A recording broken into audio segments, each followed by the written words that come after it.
Hello YouTube, it's Lion here with Hobbies of Man once again, and today we're going to be doing another anime review. I haven't done one of these in a while, but I wanted to do it for this specific anime because I really enjoyed it. So yeah, today we're going to be talking about Bastard Heavy Metal Dark Fantasy, which is a really fun current adaptation of the manga of the same name that it has recently released on Netflix a few weeks ago. And it's only been the first part of the series, the first 13 episodes. There's a second part that is coming sometime later. And it's a really good show, actually. I really enjoyed it. So, yeah, the director was Takahara Ozaki. The studio was Liden Films. And the demographic was shonen originally in the manga. And then it eventually got transferred over to Ultra Jump, so it became a seinen.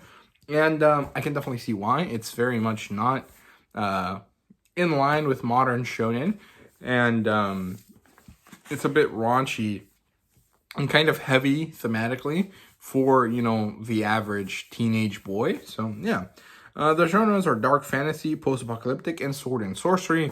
And I think that the last bit is really why I enjoy this. Is basically if someone decided to write a D&D campaign with all of its ridiculousness and add in like power metal, heavy metal, you know, that type of like hard rock type aesthetic, and made it into a story. And that's basically what it is. And it's really fun. This is an adaptation. It's based on Kazushi Hagiwara's manga of the same name, Bastard Heavy Metal Dark Fantasy. And just right off the bat, the rating for this is a 5 out of 5. I had a lot of fun watching this. I really enjoyed it. The aesthetic was awesome. The storytelling was fun. The thematics of it were fun as well. The music, the animation, everything was great. I really enjoyed it. This was a very old school type of anime, and it was really fun. It's definitely problematic for a lot of people, and I can see that, and I can understand that. But at the end of the day, this is fiction, this is fantasy, this isn't real. And it's just actually all basically a giant joke. And so I can really appreciate that and have fun enjoying it. So yeah, there you go. Now the premise of this story is basically that the world ended. Basically, there's apocalypse, and you know it seems to be about 500 years afterwards, where magic suddenly flourished and it exists, including magical races. And Earth and evil wizards are attacking these kingdoms that rose out of the ashes of the old civilization. And everything is basically like medieval, Renaissance-y kind of style. And they only have one hope to stop these evil wizards, which is an even eviler wizard called Dark Schneider, which is a very fun character. So yeah, that's basically all there is to the premise. It starts from there. They unleash the Dark Wizard, and then it becomes a story of him battling these other bad guys. And by the end of the first season, we've only really dealt with 2 of them. So there are still 2 more to be dealt with. And of course, I'm sure that the story continues on from there because it is still going on today. So yeah. So the plotline is pretty good, actually. We get the introduction to the post-apocalyptic world. We get the idea that these dark wizards are attacking. We follow the kingdom of Metallicana, which is a fun name, actually. I really like that. We follow this kingdom as it's being attacked by the Dark Brotherhood, or whatever they're called. This Dark Wizard Association that also has goblins in their midst, and they use them as, you know, cannon fodder, basically. And Metallicana is in dire straits. It has basically no options left. Its kingdom is near ruin. They're lost all of their fighters, and there's only one hope for them, and that is unleashing Dark Schneider, who was enclosed into the body of a young boy named Lucian. Now, it's funny because this kid looks like he's 8 years old, but based on the timeline of the story, he's actually about 14, and the only way to unleash Dark Schneider's soul from his body is to have a virgin maiden kiss him. And so his caretaker, Yoko, who happens to be somehow older than him, even though they're both more or less teenage boys. I'm not too sure. Sorry, Yoko's a girl. And Lucian is a teenage 14-year-old boy. I'm not really sure how old Yoko is because she mentions having raised Lucian, but if they're the same age, that doesn't work, right? So I don't know. The point is that she kisses him, unleashes Dark Schneider, and it turns out that this Dark Schneider is as ridiculous and over the top as the original, but also slightly different because he basically blended with Lucian, and now they are one and the same. So it makes him different from before. So he ends up saving the country for the first time, and then gets put back inside Lucian's body. And as the story progresses, his prison of sorts is weakening. His love for Yoko is growing, and he also managed to acquire a bit of a harem through his exploits and adventures. His first major enemy is Gaara, the ninja master, who happens to be a disciple of his from way back in the day. And we basically just follow Dark Schneider as he battles all of these dark side generals. At least he battles Gaara and Empress Nei, and them two are, ex-friends of his. And so it's a very fun, kind of ridiculous fantasy story, sword and sorcery story for sure. And it's just really, really enjoyable. And there really isn't anything I can really complain about in the story from a plotline perspective. Sometimes it's a little bit contrived, but one, it's anime and manga, so it's bound to happen. But also this is very jokey.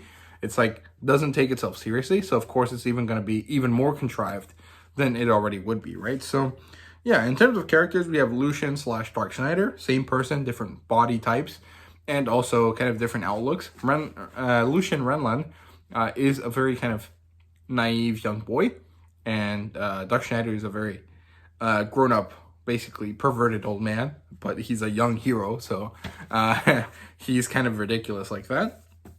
Then we have his childhood friend Yoko, Ninja Master Gaara, who happens to be a disciple of Dark Schneider, Arceus Nei, who was the daughter for 100 years, turned lover, basically disciple of Dark Schneider as well. She also happens to be a half-elf, and she associates with dark elves, even though she happens to not be one of them. For some reason, there's a story reason, but I don't remember it.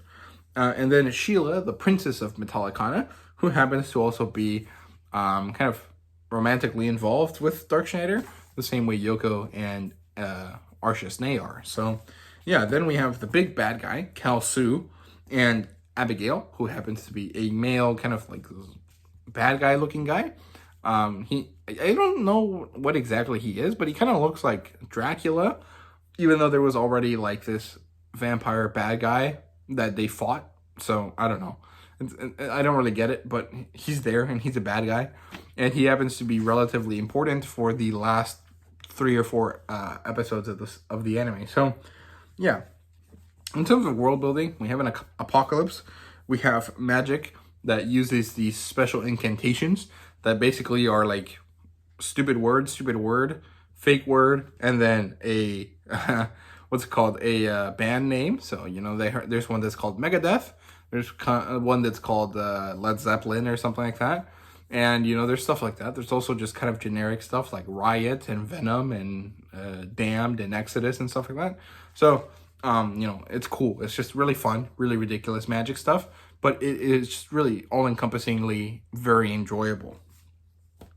Sword and sorcery, medieval Europe style world, evil gods, and a lot of cool ass visuals. And it's just really enjoyable overall.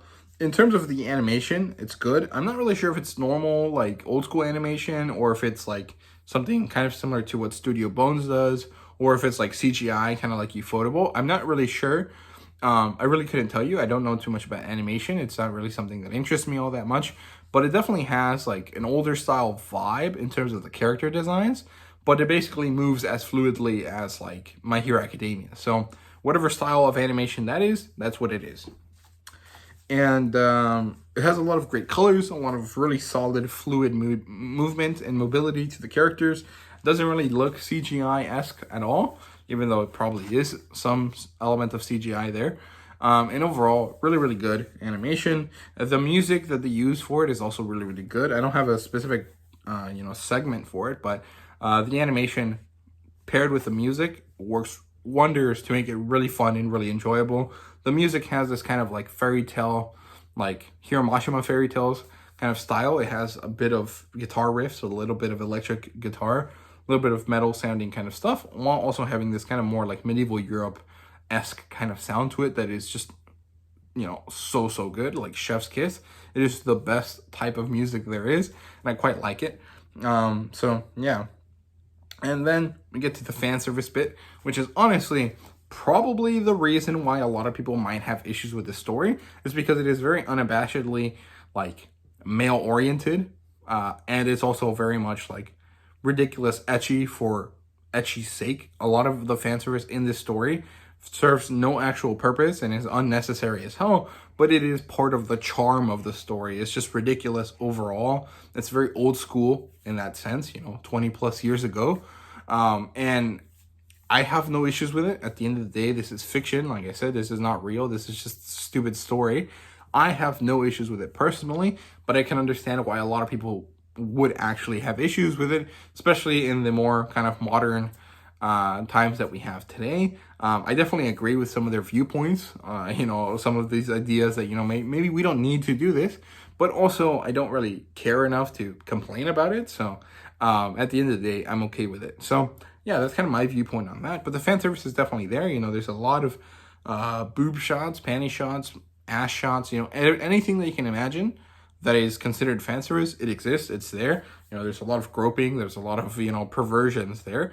However, I think it works better than something like Seven Deadly Sins, because the character is like unabashedly doing it, and that kind of makes it slightly better than like the way Meliodas does it for some reason. I'm not really sure how to explain it, but it kind of works better than like it works in other series. And I don't know why.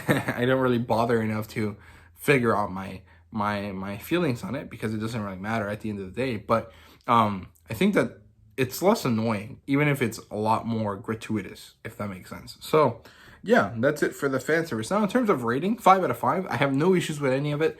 Even the stuff that is like kind of concerning, I really don't care about. So yeah, it's so enjoyable. It's definitely old school. It's really ridiculous and raunchy, but it is so much fun. It is just a very enjoyable, ridiculous sword and sorcery adventure, and that's something that I've been wanting for a while, and I hadn't really realized that.